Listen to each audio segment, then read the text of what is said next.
दुनिया ने ली राहत की सांस क्योंकि अमेरिका और ईरान के बीच 2 हफ्ते के युद्ध विराम यानी 2 हफ्ते की शांति का ऐलान हो गया है इस शर्त पर कि स्ट्रेट ऑफ हॉर्मुज खुल जाएगा।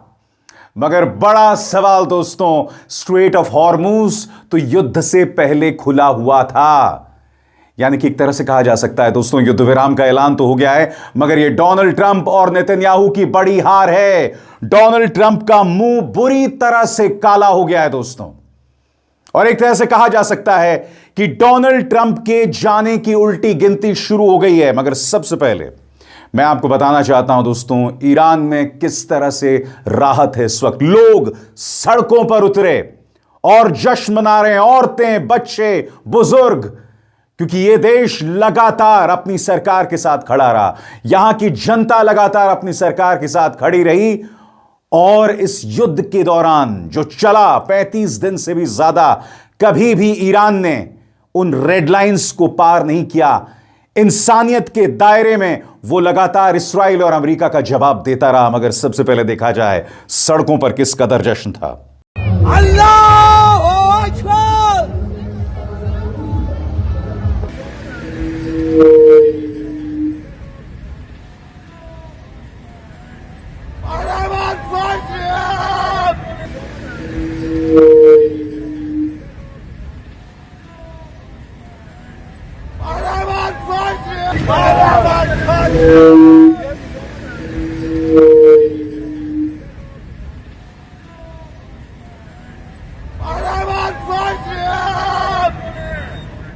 और अब मैं आपको बहुत ही सरल अंदाज में बताना चाहता हूं कि हुआ क्या है।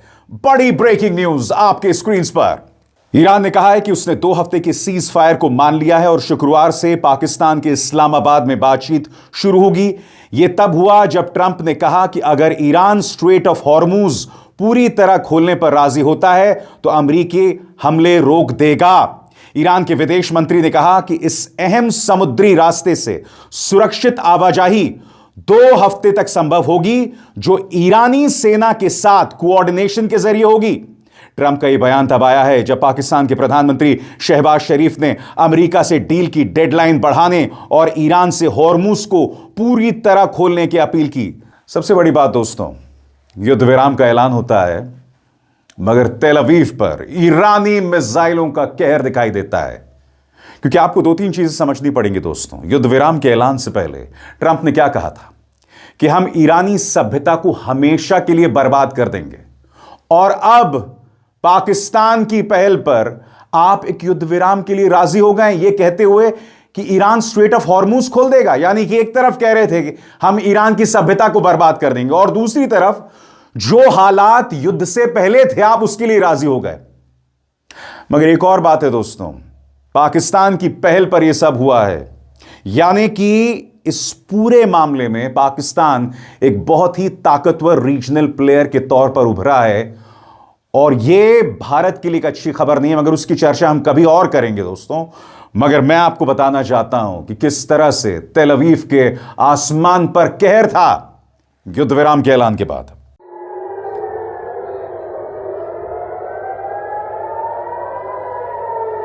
Apa mau tirar apa semalam nova? Apa mau tirar hotel? Ini. Apa semalam hotel? לא יכול ליפול פה. Apa dekat hotel? איפה? Tadi kama? You're watching Al Jazeera. We're bringing you some breaking news that's coming out of the United States. These are lines that are coming from the Reuters news agency.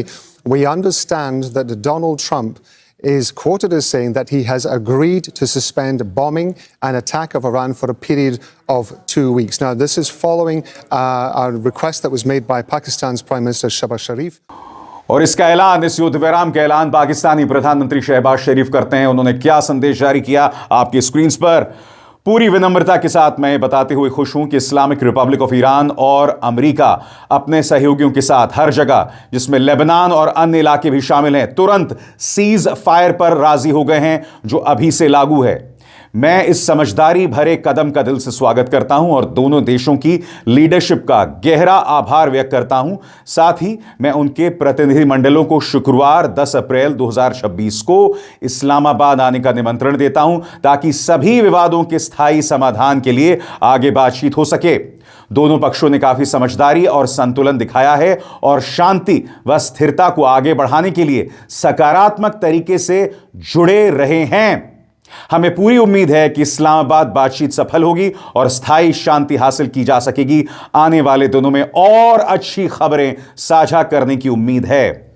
सबसे बड़ी बात दोस्तों, इस्राएल को समझ नहीं आ रहा है कि यह हुआ तो हुआ क्या। इस्राएल अब कह रहा है कि इस युद्ध विराम का ऐलान उससे बगैर बातचीत किए हुआ है।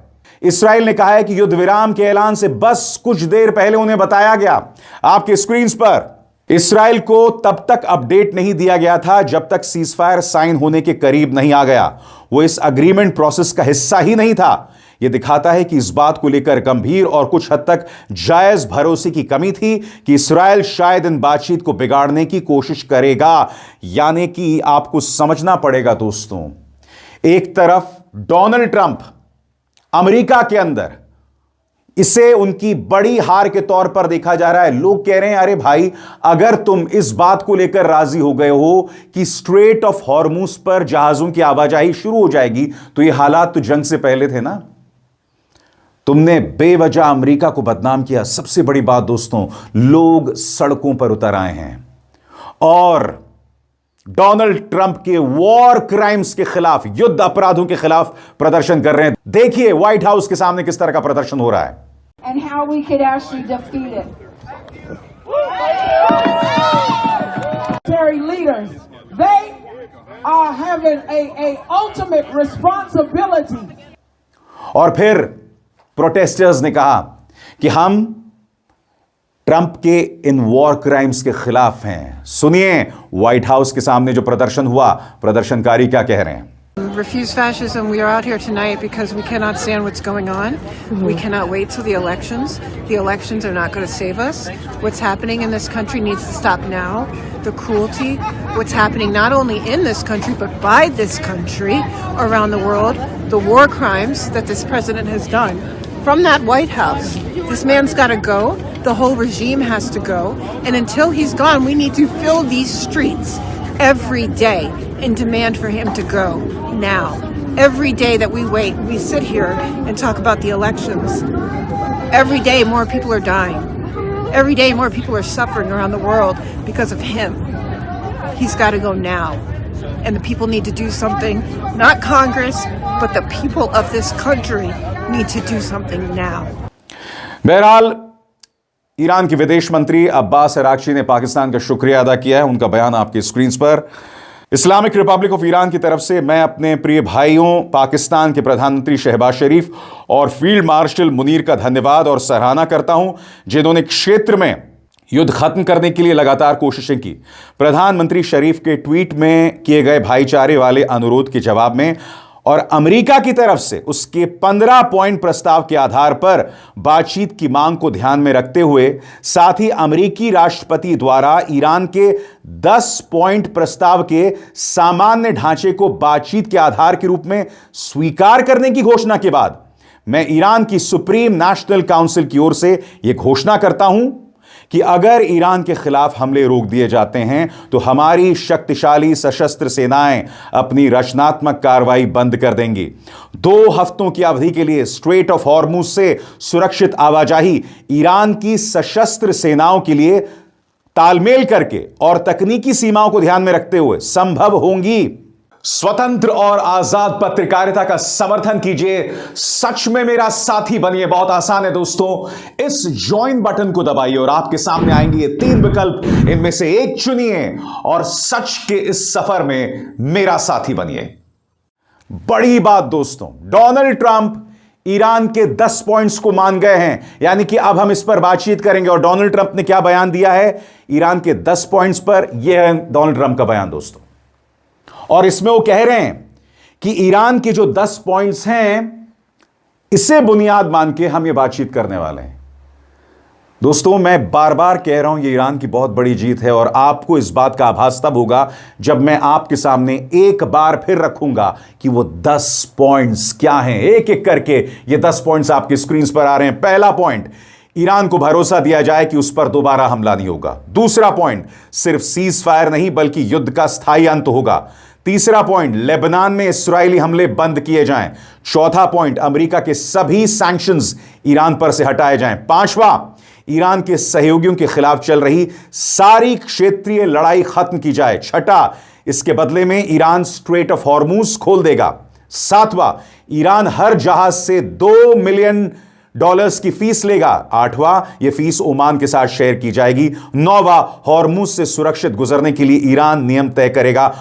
10वां, इस फीस का इस्तेमाल मुआवजे के बजाय पुनर्निर्माण रिकंस्ट्रक्शन में किया जाएगा।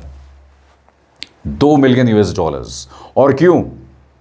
क्योंकि अमेरिका और इस्राएल ने ईरान के ब्रिजेस पर हमला किया। करज पर जो ब्रिज पर हमला किया गया था, यह नजारा दुनिया ने देखा। स्कूल्स पर तबाही मचाई गई। ईरान के शरीफ यूनिवर्सिटी पर हमला किया गया, जो कि दुनिया के टॉप 100 ग्लोबल कॉलेजेस में से एक है। जाहिर सी बात है, ईरान इस सब का मुआवजा लेना चाहता है और ट्रंप इसके लिए राजी हो गए कि हम इस 10 बिंदुओं पर काम करने को तैयार हैं। बहरहाल, डोनाल्ड ट्रंप का क्या बयान है आपकी स्क्रीन पर।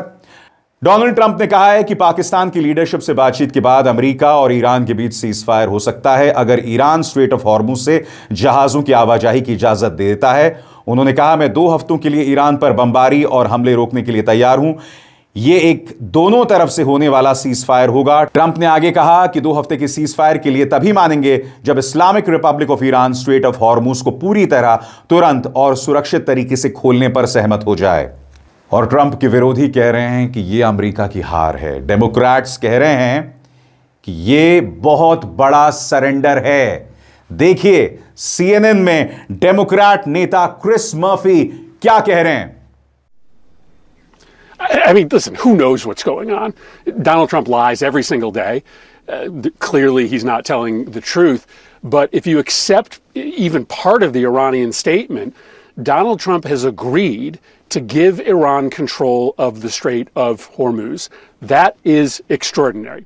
अब सबकी निगाह है शुक्रवार यानी फ्राइडे को, जब पाकिस्तान में दोनों पक्षों के बीच बातचीत होगी। यानी कि ईरान की तरफ से अब्बास अराक्ची होंगे और अमेरिका की तरफ से हमें देखना होगा कौन होगा, क्योंकि इससे पहले स्टीव विटकॉफ और जेरेड कुशनर रहे हैं। मगर मुझे ऐसा लग रहा है कि अमेरिका की तरफ से बातचीत का जो दायरा है उसे थोड़ा स्टेप अप किया जाएगा, यानी कि और वरिष्ठ अधिकारी वहां पर मौजूद होगा।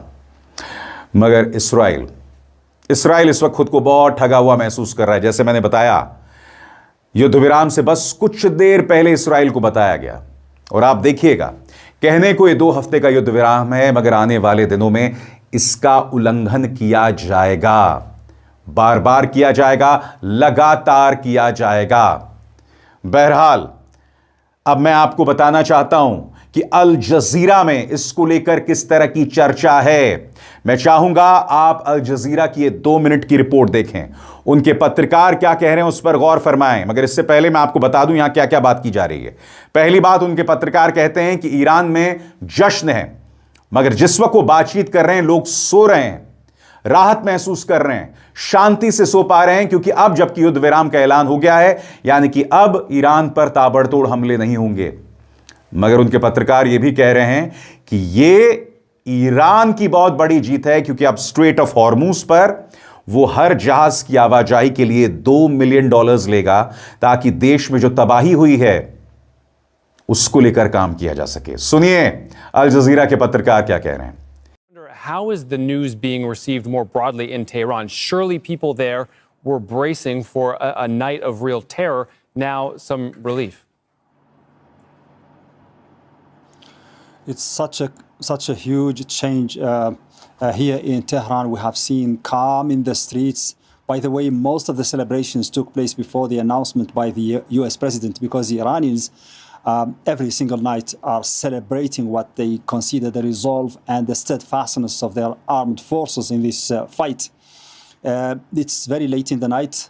We don't see much movement in the streets, but we understand that people are happy about this because they have been, as you said, bracing for a very different scenario during the late hours of this night. So the Iranians basically are happy, and they are talking about victory. They think that Iran has come out victorious in this war that has costed a lot of loss in lives, in leadership, and also in material damage. But they have been patient, and now they are reaping the rewards of that patience. They think that everything now is in favor of what Iran has been looking for, and that its objectives are going to be achieved by the end of these negotiations.